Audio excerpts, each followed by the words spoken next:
1 Chronicles 26 through 29 and Psalm 127. Well, as David nears the end of his 40-year reign, he's about 70 years old. He wants to build his God a permanent home.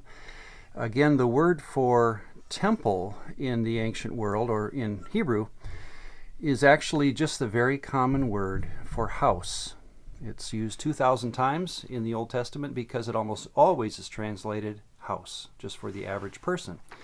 So when it comes to thinking of a temple, think of it this way, that David wanted, as opposed to where God had been moving around physically with the tribes of Israel, with the tabernacle, David is thinking in terms of giving God the privilege of not moving, and that he can actually abide or live in one place. We'll talk about this line here, whether it's real or actual or perceptive, I guess I would call it, at a later stage, especially as Solomon talks about this temple. But it's David's wish to build it. God comes to him. By the way, he comes to him again through a prophet, Nathan. Listen to the words, in fact. This is a good story of how we talked earlier about David hearing the voice of God. Nathan was told, "Go and tell my servant David." So God could have told David this, but this is the job of a prophet, is to act as the mouthpiece for God. God did not have a conversational relationship with David, it seems. He's not a prophet. So Nathan was told, "Go and tell my servant David, thus says the Lord, you shall not build me a house to dwell in." Then we have in 1 Chronicles, that was 1 Chronicles 17:4. Then we have in 1 Chronicles 22:8, David saying, "The word of the Lord came to me." Now that's, again, in a sense, literal. The word of the Lord came to me, and then he repeats the words, "You shall not build me a house." So the actual words of Nathan are now converted into the phrase, "The word of the Lord came to me." And then in 1 Chronicles 28:3, in our reading today, we have David said, "God said to me, you shall not build a house." And now, do you see how we have moved from God talking to Nathan, Nathan coming to David, and now David can actually use the phrase, "God said," because it's coming through the voice of a prophet. Anyway, I found that interesting, again, even in our reading today, how David heard God. But we'll talk now in our coming 1 Kings readings about the actual transference of the kingdom from David to Solomon. It's not as peaceful as it sounds in the Chronicles edition, but let's just use our time to think of what was said here in our readings today about a father to a son when it comes to the transfer of power as the king of Israel. The first thing that we'll hear about, and I'm going to put the word here because it will become a conversation as we go.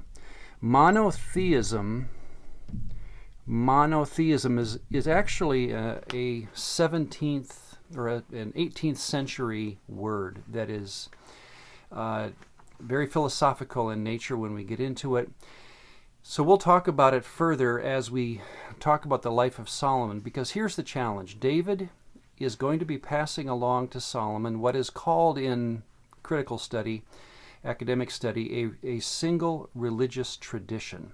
What we mean by that is that when we talk about ancient Israel, we almost always have to use the word religion in plural. In fact, there's a common textbook that we use called Israelite Religions.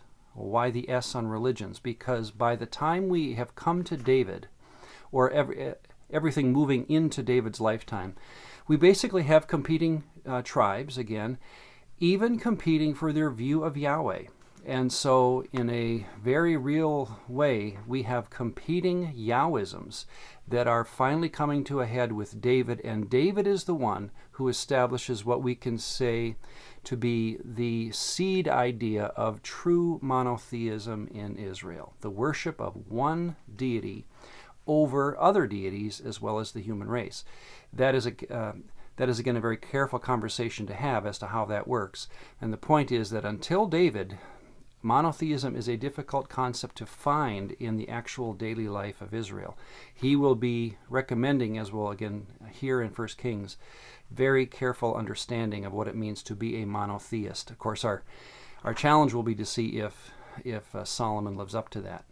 The second thing that David brings to Solomon, as it were, is the establishment of both Jerusalem and a single house or a single temple for the worship of Yahweh. Again, up to David, this has been a movable, portable tabernacle. And now Solomon, when he builds it, he will be realizing, based upon the words of David given to him previously, that he is now establishing permanently the city of Jerusalem as the base for Israelite worship. And the third thing that we can take from our reading today, in fact, in 1 Chronicles 28, 7 and 9, let me read it. Moreover, God will establish his kingdom forever through you, Solomon, if, and here comes again this provisional idea of the possibility of forfeiture, a presumed possibility of forfeiture if Solomon is not faithful. Moreover, moreover, God will establish his kingdom forever through you, Solomon, if you are steadfast to observe his commandments and his judgments, as opposed to other deities. And you, my son Solomon, know the God of your father, and serve him with single mind and fervent heart. For the Lord searches all minds and discerns the design of every thought. If you seek him, he will be available to you, but if you forsake him, he will abandon you forever. Truly, the careful words of a father to a son.